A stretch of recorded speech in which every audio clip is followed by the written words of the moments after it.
Viramgam town પોલીસે બાતમીના આધારે વિરમગામ શહેરના ભરવાડી દરવાજાથી પોસ્ટ ઓફિસ જવાના રસ્તા પાસે દેશી દારૂ લીટર 4 કિંમત ₹80ના મુદ્દામાલ સાથે આરોપી ધીરુભાઈ ભલાભાઈ મકવાણા, દિનેશભાઈ ભવાનભાઈ ચાવડા, દીપકભાઈ નટુભાઈ સીતાપરા,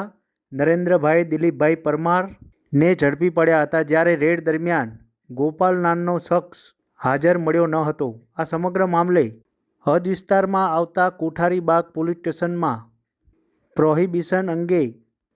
તમામ આરોપીઓ તથા મુદ્દામાલ સાથે કોઠારીબાગ પોલીસ સ્ટેશન લાવવામાં આવ્યા હતા. તે દરમિયાન જેઓને છોડાવવા માટે આવેલા 2 શખ્સો દ્વારા પીએસઆઈ એમડી જયસ્વાલ સામે ફરજમાં રૂકાવટ કરીને વર્તન કરી Viramgam town police PSI MD Jaiswal નાઓએ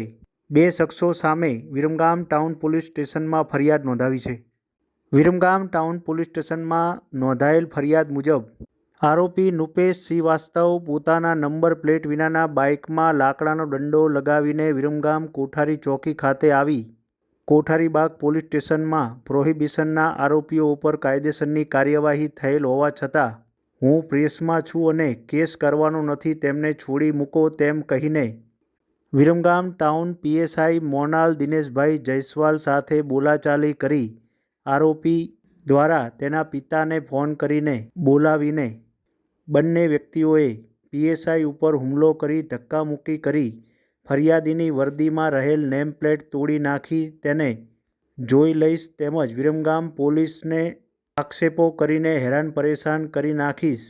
નહીં માનો તો એટ્રોસિટીના ખોટા કેસમાં ફસાવી દેવાની ધમકી આપી કાયદેસરની પોલીસ ફરિયાદમાં રૂકાવટ કરી તેમજ મેજિસ્ટ્રેટ અમદાવાદ જિલ્લા મેજિસ્ટ્રેટના જાહેરનામા ભંગનો ગુનો કર્યા મામલે વિરમગામ ટાઉન પીએસઆઈ મોનાલ દિનેશભાઈ જયસ્વાલ નાઓએ